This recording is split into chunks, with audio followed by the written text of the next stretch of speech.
Right. Hello, everyone. Welcome back to the ACM USICT Chess Tournament. We're almost beginning the finals now. The challenges have been sent, waiting to be accepted, and it has been accepted. So, YOLO Chess, Vinayak Parashar is playing under the username YOLO, of course, YOLO Chess, and Udit Jayal is playing under his own name. King's Pawn opening, Knight variation, so no chances. No chances being taken by White. Simple, solid game. Oh, we've gone into the Petrov.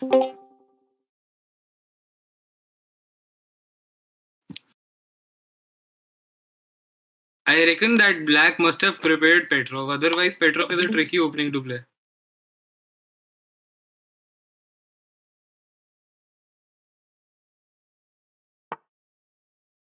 And it does seem that he did. Now, simple development from here. When you exchange queens in the Petrov and when you do it early, so you have the option to not castle. You can delay castling and then try to bring your king forward. So the point of this line is that you will exchange pieces to your own benefit whenever you deem it necessary, and then you bring out your king. Early queen exchange essentially means that you are trying for an advantage in the end game. But here, when I reckon that Black had prepared this line. He knew that the queens would have been exchanged. So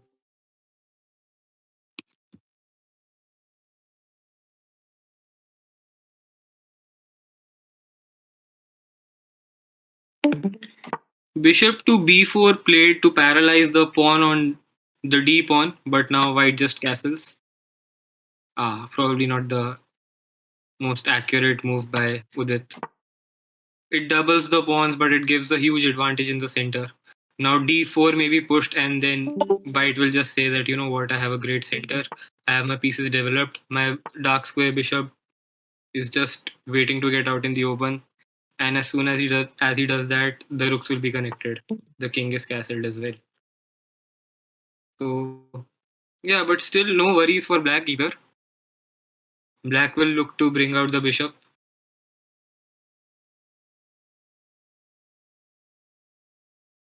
Very cautious play by both the players.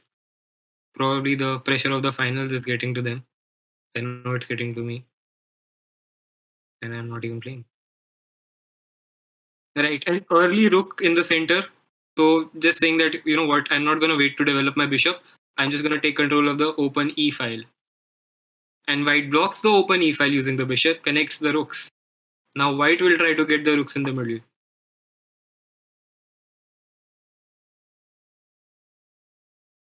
Yeah, a simple developing move. Bishop to g4. This is a very equal position. Oh, now White is looking for some, not tactical ideas, but the idea is to essentially reroute the knight to a better square. So probably the knight will go to b3 here, or it can even go to, once the rook is developed, the a rook. So the knight can also come to b1 and then from there to a3, and then probably a pawn push on c4, and then the knight will try to recapture.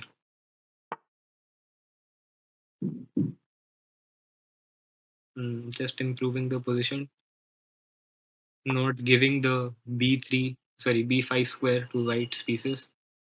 Yes, and the knight has been rerouted to b3.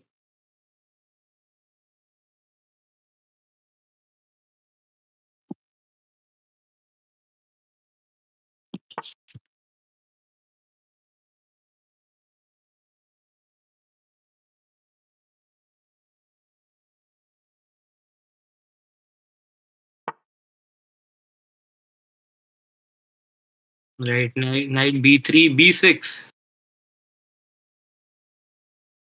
Slowly but surely trying to better the position on the queen side.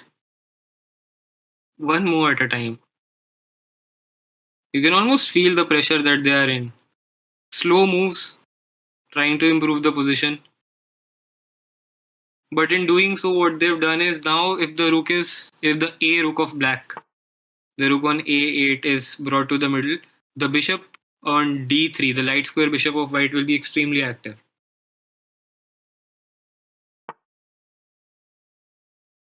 Yes.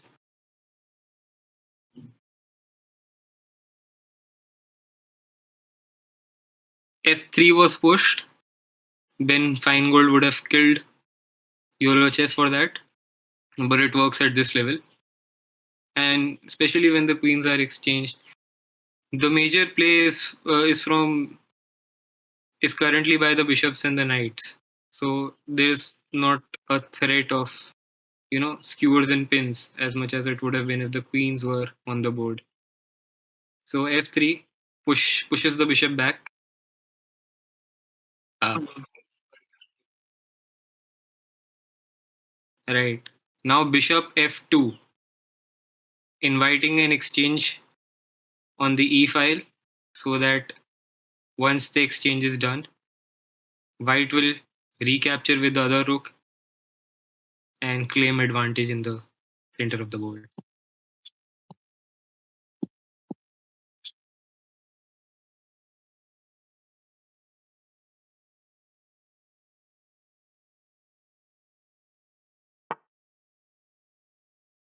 Oh, Udit pushes the a pawn.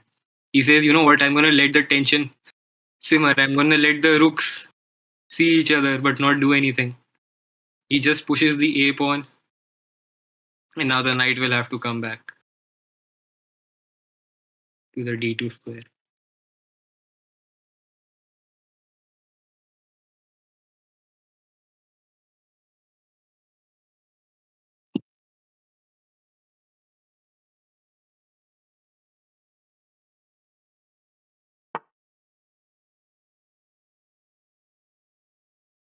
Right. So black has brought the bishop back to the play. Now the bishops are looking at each other. Oh, and white decides to capture and give double pawns to black.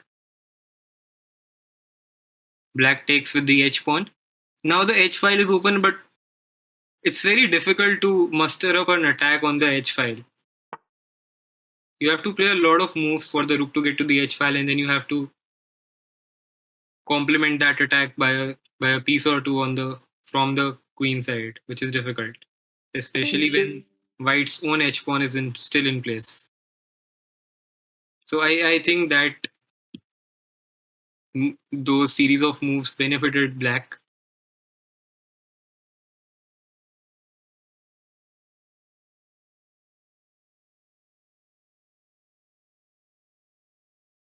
20 moves have been played, and just by looking at the board, you can see that this came out of a Petrov or an Italian game or a Ruy Lopez, perhaps. It's just a simple e4 opening.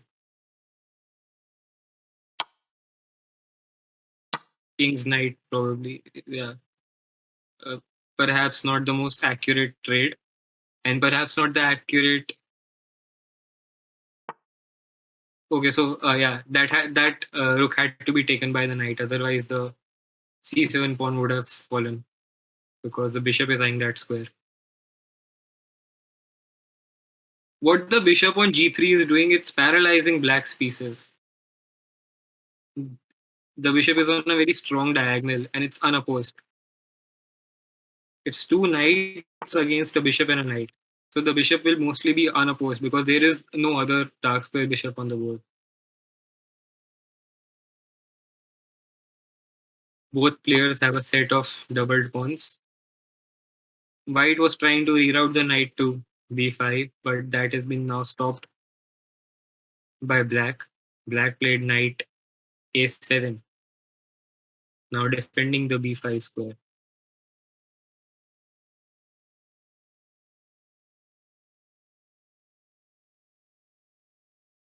Now black will try to, push the c pawn so that the weakness, the backward c pawn, is now no more a weakness. Once the c pawn is pushed, it probably will have to be taken.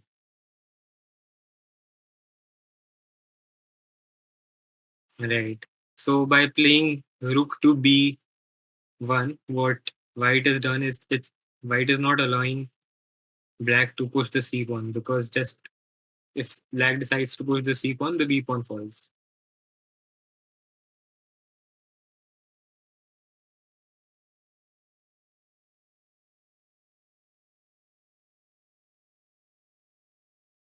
We've reached a position where uh, players will find it hard to come up with new ideas because it's a relatively equal position. Yeah, that's a passive move, but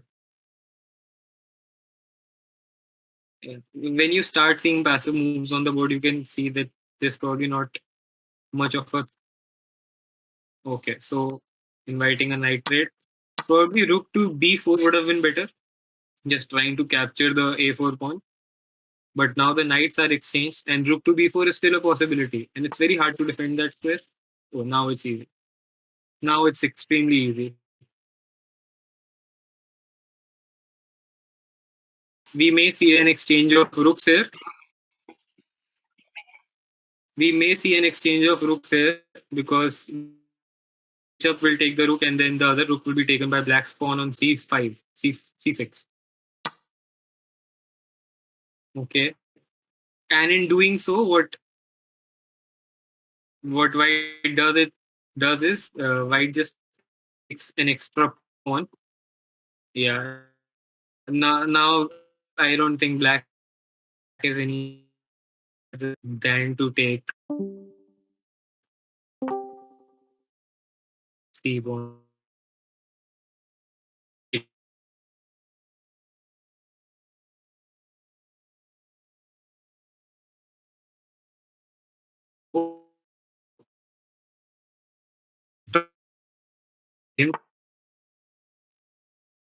So now that was just an extra pawn for white. Just an extra pawn for white.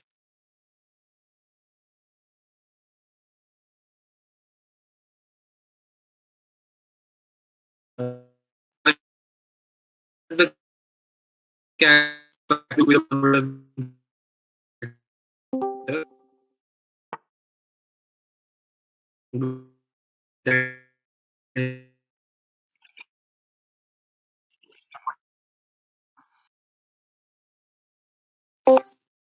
yeah, white does have an advantage here.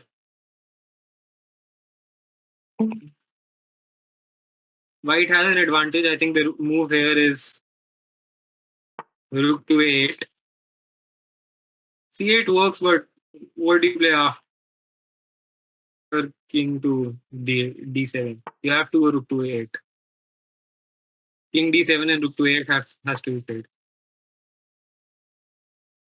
Yeah, and we have it on the board. By coming first to c8 and then going to a8, white lost a tempo there. Some centi pawn disadvantage probably. Yes. And a pawn chain being formed. Pawn chains being formed by black. Yeah. White will have a tough time getting that rook on a8 back in. Yeah, it's gonna be extremely tough.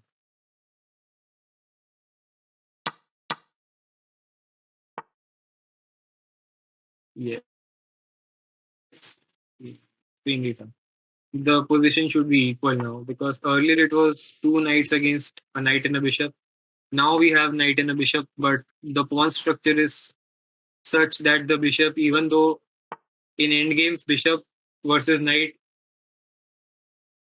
pawn structure plays an important role. If pawns are on both sides of the board, then bishop will have an easier time catering to those structures because knight will have to move twice or thrice to reach the other part of the board. But with this pawn structure, this is a relatively equal position.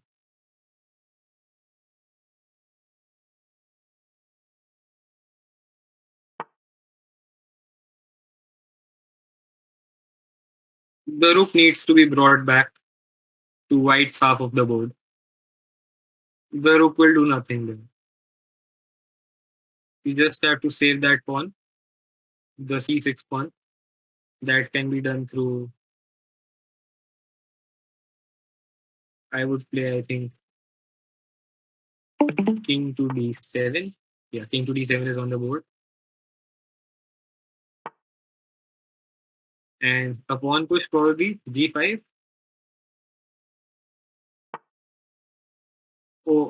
So they're just going for a repetition.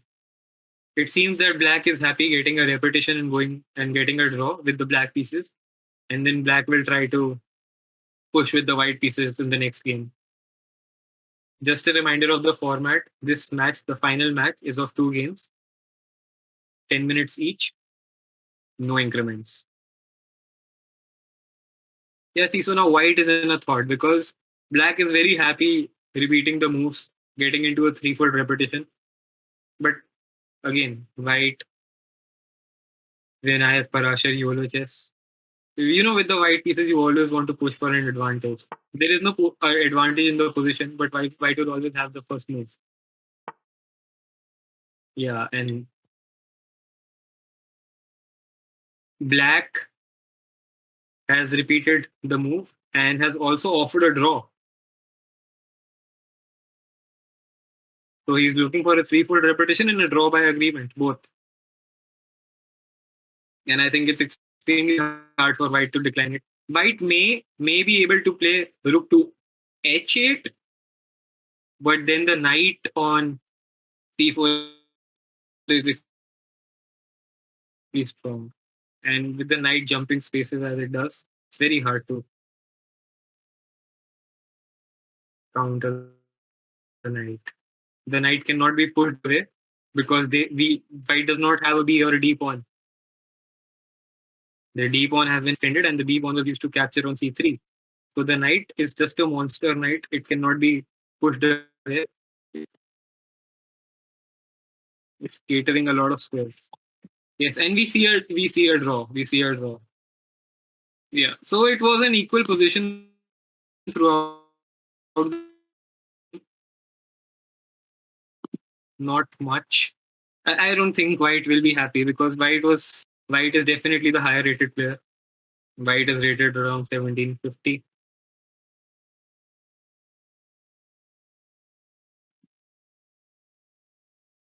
And black is rated around 1550.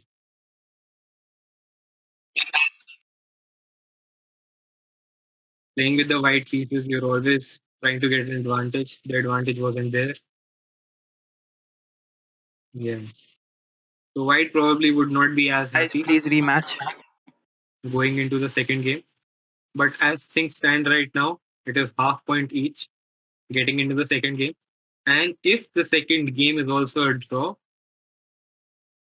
there will be an Armageddon. But we're quite far from that. Another game has to be played. Almost about to get into the second game of the match. A total of 127 games, I have been told, were played in the tournament. The tournament was a knockout. And the semi-final match had 2 games. Both of these players won their semi-final match 2-0. So they haven't dropped even a single game throughout the tournament. I don't think any of them played a draw in between. Yeah, but so a highly competitive tournament, as knockouts usually are, you can't have a bad game in knockouts. So they haven't dropped a single match, and this final game maybe. So the Indian game is on the board now. D4, knight f6, b4, e6. White is trying to some. It started as an Indian game, but white will try to push the knight to now c3, and then it's extremely interesting. Now white's setup is of London system plus Queen's Gambit declined. Black has queen shattered its bishop on the queen side. It's the queen's Indian defense now. E3, b3, bishop to b2, queen's Indian defense. We're now transposing. We've transposed through three different setups now. Yeah. This is this is extremely interesting. So now white has the option to take either with the knight or the bishop. Probably taking with the bishop is a better move. But he's taken he's recaptured the pawn on c4 with the knight. Had he taken with the bishop, he could have castled the next move. All the pieces would have been developed, and a rook would have been brought to c8. And this check would not have been possible.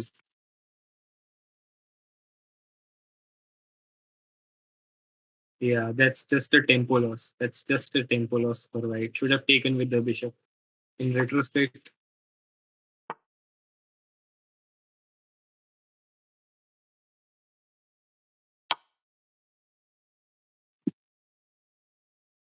hmm, right.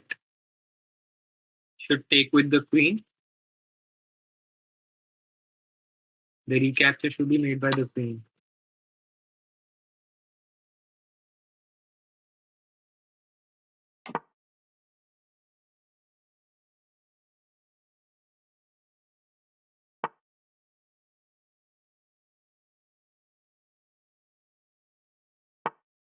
And it was.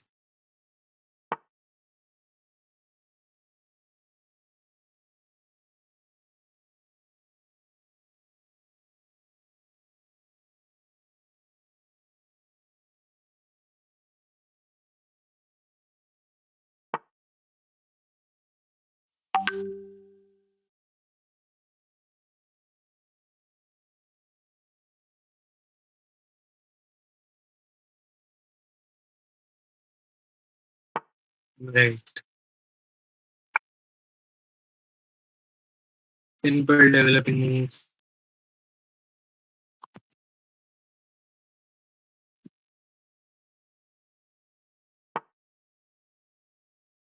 Okay.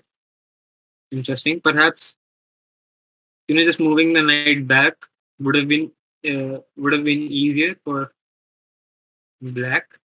But now that knight will always be stuck defending the other knight, and the fiend shattered bishop is not doing anything because it's blocked by its own pieces.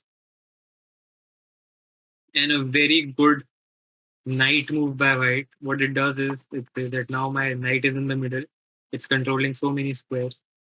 When a knight is in the middle, it acts like an octopus. It has 8 limbs. It's controlling 8 squares.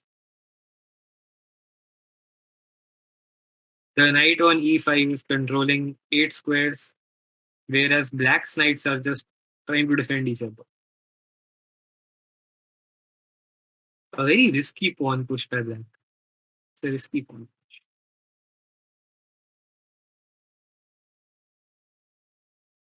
Because if you do not see the continuation clearly, if you do not make the exchanges accurately, because the position is now going to open up. C5 is extremely confrontational, but after knight to e5, I think it had to be played. Something must give in this position. A simple castle's move. Right. No exchanges in the position, even though c5 was played. Now c takes d.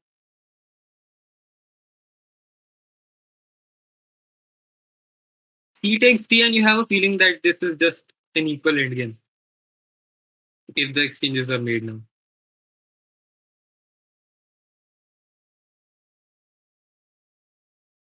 The heavy pieces are on the last rank for black. Not much to be done. White's queen, even though on a forward square relatively, it's not doing it's not doing much. Right. So a relatively equal position. Black is one pawn. Black has one pawn advantage, but that pawn is just waiting to be recaptured. White must now be thinking which piece to use to recapture the pawn. And white decides to go with the pawn on E. on the e5. This may give black a long term uh, play, because now the pawn on d file, the one which was just used to recapture, is now an isolated pawn. Isolated pawns are pawns. Well, these pawns do not have any friends. They are not protected by their own. This pawn cannot be defended by another pawn. It now has to be defended by a piece. This move by black, it's I don't really like it, because it's not playing the position. It's just like trying to get out of this position. What black is doing, black is trying to now. We saw YOLO chess, Vinayak Parashar not making good use of white pieces. Now he's trying to get into a similar position, trying to get a draw.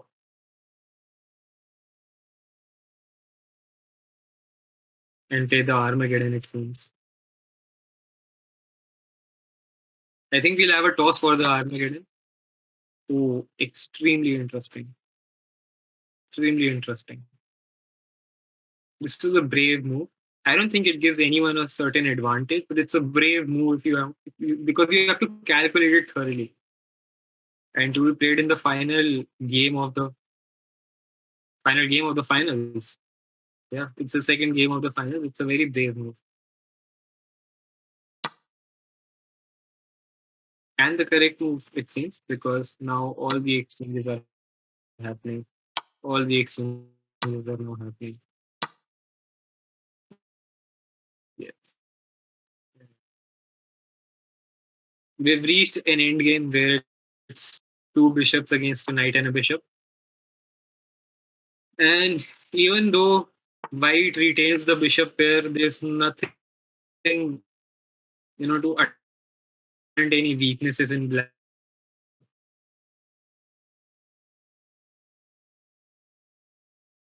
I think black just play knight to f6 and it holds together.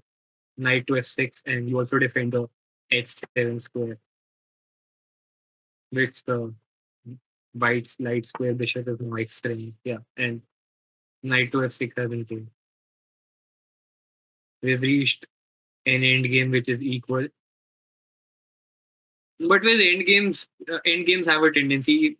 You don't have to make a blunder or even a mistake. 3 to 4 accuracies and perfect play by the other side. It's just the end. But yeah, this game seems that it will also end in a draw.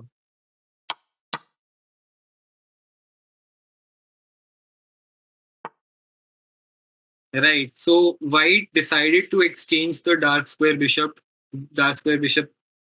with the knight. Now we enter into a similar color bishop ending.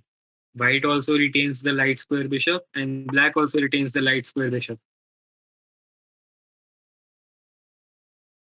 Had it been an opposing color bishop ending, it would have definitely been a draw.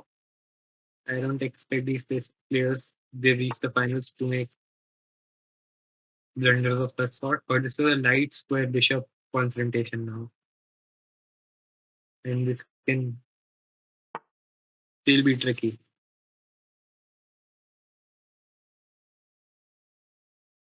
Right. If the bishops are exchanged now, we'll see positional imbalances, because white will have a pawn majority in the center, whereas black will have the pawn majority on the queen side.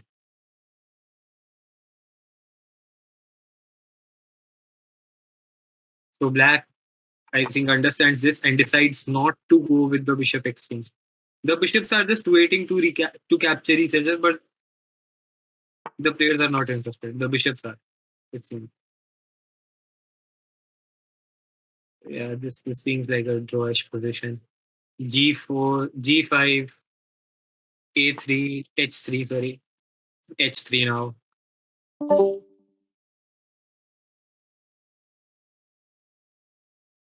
H3 probably.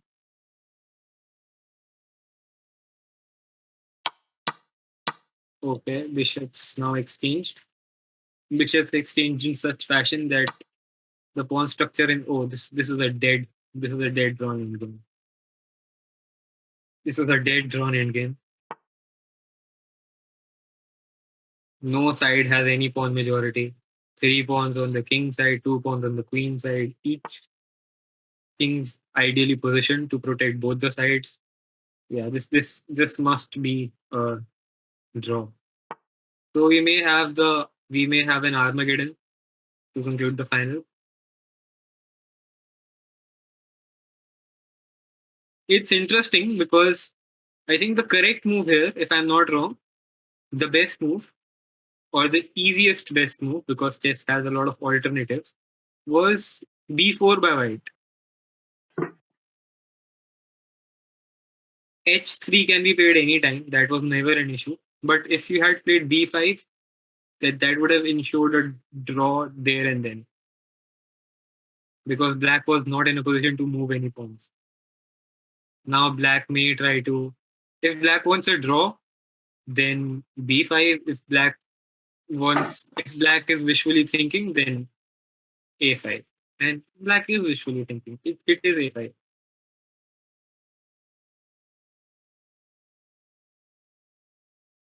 End games are so important, extremely important in chess. You may be able to find all the tactics in the middle game, but if you aren't able to perfectly play through the end game, you'll never be able to checkmate the opponent's king. Unless you're Mikhail Tal and you finish the game in the middle game, which you're probably not. Oh, and this is a blunder. This definitely is a blunder because this allows the black king to get into the game. Now black king will gobble up the pawns on the queen side, and yeah, this is winning for black now. It was a blunder. It was a complete blunder by white. And yes, unfortunately, we may not be able to see the Armageddon. Yeah, this is completely this is finished. This is finished. Nothing can save white.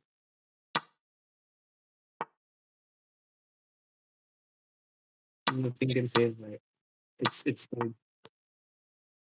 Now you see, when white went back with the king, it allowed black's king to enter into white's camp. Okay. Hold up the pawns, and yes, we see a resignation here.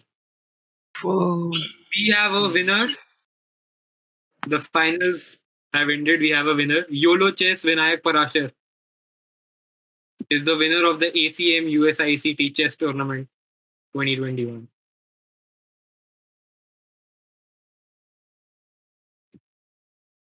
Congratulations to their opponent.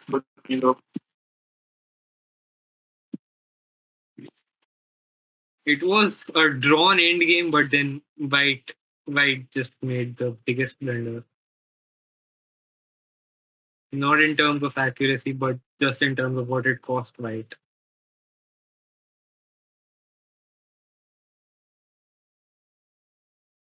Yes, so we have a winner.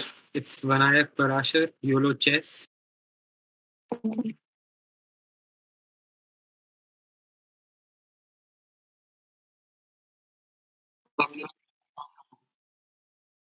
Yes, so with this, we are